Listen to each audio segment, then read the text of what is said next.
આ શું કહે છે તું? આ કઈ રીતે શક્ય બને કે આખું ગામ એનું કઈ બગાડી ના શક્યું? હા મહારાજ, વાત અશક્ય લાગે એવી જ છે, પણ આવું જ થયું છે. પણ કઈ રીતે? ગામમાં એક સામાન્ય માણસની શું વિસાત? અન્નદાતા, ભૂલ ઈ જ છે કે આપણે ગોરાને સામાન્ય માણસ માન્યો છે, પણ એ સામાન્ય માણસ નથ. માફ કરજો માય બાપ, પણ ગોરાના ચમત્કાર સામે ગામવાળા કેમના ટકી શકે? આખા ગામે નજરો નજર જોયું કે મંદિરનો ઘંટ એની મેળે વાગવા લાગ્યો, અને જેવો ગોરાએ મંદિરમાં પગ મૂક્યો કે ઘંટ બંધ. ને મહારાજ, આ તો કંઈ નથ. સૌથી મોટો ચમત્કાર તો ઈ થયો કે ગોરાના જીવના દુશ્મન પૂજારી બાપા એમના વખાણ કરતા થાકતા નહોતા. જાણે ગોરા એમનો ખોવાઈ ગયેલો દીકરો હોય એવા ઓરતા કરતા હતા એના. અંધાએ ગોરાનો વિરોધ કર્યો, પણ પૂજારી બાપા એનો પક્ષ લીધો. અને એટલું જ નહીં, આખા ગામની સામે એમણે ગોરાની માફી માંગી. આ તું શું બોલે છે?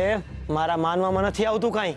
માનવામાં તો મારે નથી આવતું મહારાજ, હજી લગન નથી આવતું, પણ આમ નજરે ભાણેલું નકારી કેમ શકાય? યાદ છે મહારાજ, તમે એને મૃત્યુદંડ દીધો હતો અને ગોરાને પથ્થર અડક્યા વિના જ નીચે પડી જતા હતા. મને તો સમજાતું નથી મહારાજ કે આ બધું થાય છે કેમનું? ગોરા જેવા ખોટાડા માણસને આ બધું કેમનું આવડે? પણ માનો ના માનો, એની પાસે ખરેખર કોઈ ચમત્કારી શક્તિ છે, અને એ એના ભાઈબંધે જ દીધી છે. ભાઈબંધ? કોણ ભાઈબંધ? ભાઈબંધ એટલે જાતે પોતે કૃષ્ણ ભગવાન. શું? હા, ગોરા કૃષ્ણ ભગવાનને ભાઈબંધ કહે છે, જાણે રોજ જોડે રમતા હોય. તારો મગજ તો ઠેકાણે છે ને? મહારાજ, મારું મગજ તો ઠેકાણે જ છે, પણ ગોરા જે કરી રહ્યો છે ને એ સાંભળીને ભલભલાનું મગજ માળીએ ચડી જાય. મહારાજ, એક હાવ ખાનગી વાત કહું તમને. ચોરા પાસે એક કાંકરાનો ડુંગર છે અને કોઈ હલાવી ન થકતું. ગોરા રોજ રાતે એ કાંકરા હારે વાતો કરે છે. મને તો લાગે છે ગોરાને કાંકરાથી જ શક્તિ મળતી હશે. કાંકરાનો ડુંગર? હા મહારાજ, ચોરા પાસે.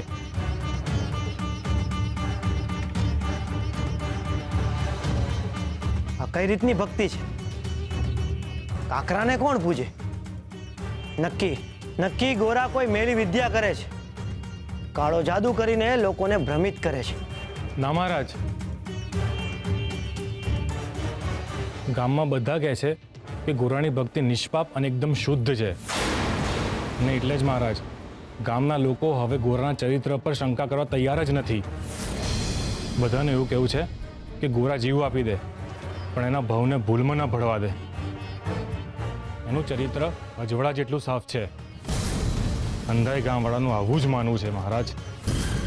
એટલે ગામનું કોઈ પણ મારી હારે રહેવા તૈયાર નથી મહારાજ. માફ કરજો, પણ માધવપુરની જનતા તમારી કોઈ જ મદદ નહીં કરી શકે. મહારાજ, નાના મોડે બીજી એક મોટી વાત કરું છું. તમે પેલી છોકરીને પડતી મૂકો. તમે તો મહારાજ છો, તમે તો એક માગો ને 1000 માંગા આવે. પણ મહારાજ, એ છોકરીને તમે ભૂલી જાઓ. આ શું બોલે છે તું? હા મહારાજ, એ છોકરીની રખેવાળી અટ્ટાણે ગોરા કરી રહ્યો છે, અને ગોરા પર હરિનો હાથ છે. મહારાજ, તમે એનું કાંઈ નહીં બગાડી શકો. એને તકલીફ આપવામાં ઉલટાનું તમને જ નુકસાન થશે. મહારાજ, મને બીક લાગે છે. ઓલો ગોરા ભગવાન હારે વાતો કરે છે. ક્યાંક એને ગુસ્સો આવ્યો અને હરિને કહીને આખા માધવપુર ગામમાં વાવાઝોડું ના લાવી દે.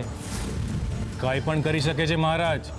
એ આ ગામને, તમને, અંધાને બરબાદ કરી શકે છે મહારાજ.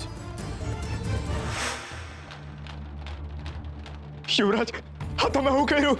ગોરા ભગત, અહીંયા થયેલી ઘટના અહીંયા સુધી જ રહેવી જોઈએ, બહાર ન જવી જોઈએ. બહાર ન જવી જોઈએ.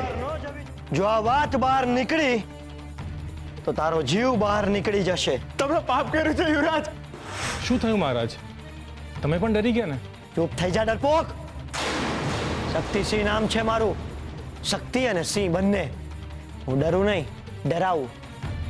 અને ગોરા જેવા તુચ્છ માણસથી હું ડરી જાઉં? નીકળ અહીંયાથી નમાલા. મારા ગામમાં તારા જેવા નબળા માણસોનું કોઈ કામ નથી. શક્તિસિંહને માત્ર શૂરવીરોની જ મિત્રતા ગમે છે. ચાલ્યો જા, મારી નજર સામેથી ચાલ્યો જા અત્યારે. જેવી તમારી આજ્ઞા મહારાજ. જેને પોતાના જીવનના કોઈ ઠેકાણા નથી એ મને બરબાદ કરશે, વાવાઝોડું લાવશે એમ? ના ના, એ મને સામી છાતીએ તો કોઈ નુકસાન નહીં કરે, પણ ક્યાંક એણે મારા પિતાજીની હત્યાની વાત બહાર કરી દીધી તો? ના ના, તો પ્રજામાં આક્રોશ ફાટી નીકળશે, મારું પદ જોખમમાં આવી જશે, જે હું ક્યારેય નહીં થવા દઉં. મારે એને રોકવો પડશે, પણ કઈ રીતે? એનું સાફ ચરિત્ર જ એની ભક્તિને સબળ બનાવે છે ને, તો પછી એને મૂળમાંથી જ પૂરો કરવો પડશે. ગોરા ભગત, આ વખતે ના તલવાર ચાલશે ના શસ્ત્રોનો પ્રહાર, પણ નિશ્ચિત છે તારી હાર.